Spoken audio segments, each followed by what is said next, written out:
Mother, pero naman ang towel. Ay, nako, wala. Mag-tissue ka na lang. Hello, girls! Hi! Ano, kumusta kayo? Eto, matumal. Ako, ito naman baklang to.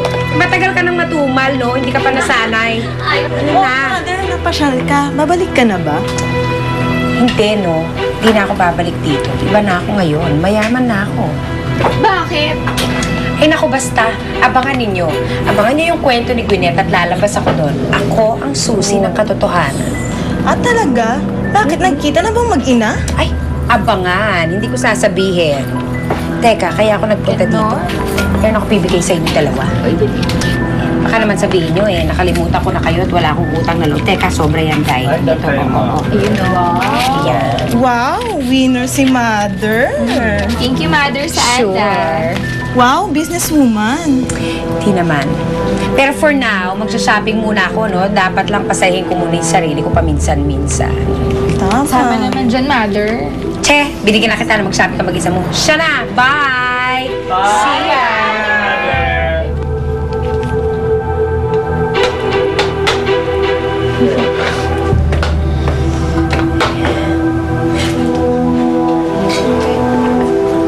Kanina pa sila dumating eh. Nagpupumilit pumasok.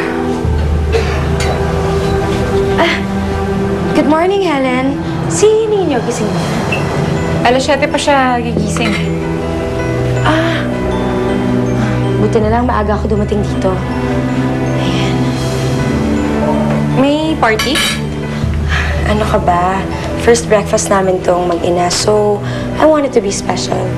Gusto ko nga sana kaming dalawa lang. Si Ninyo kasi pag umaga, gatas lang tapos tinapay na may palaman. Okay na sa kanya, hindi siya makain ng mga masyadong marami pag umaga. Ganun ba?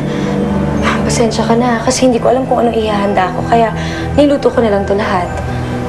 Nay! Anak, Sige ka na ba? morning anak. Hi, anak. Good morning. Oh, halika. Umupo ka dito. Ayan. Hinanda to ni Mommy para sa'yo, ha? Nay, gusto ko po ng gatas. O, sige. Kukunin kita.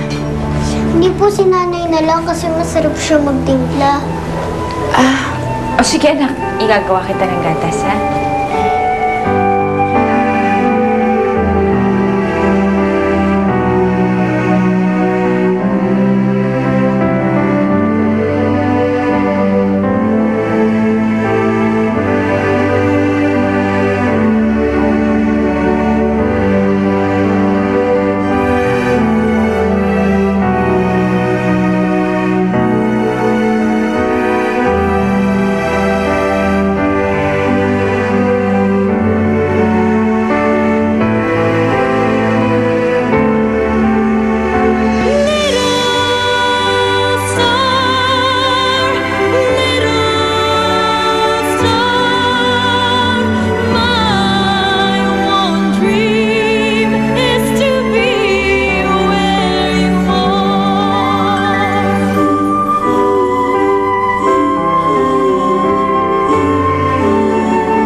Salubungin ang ganda ng umaga.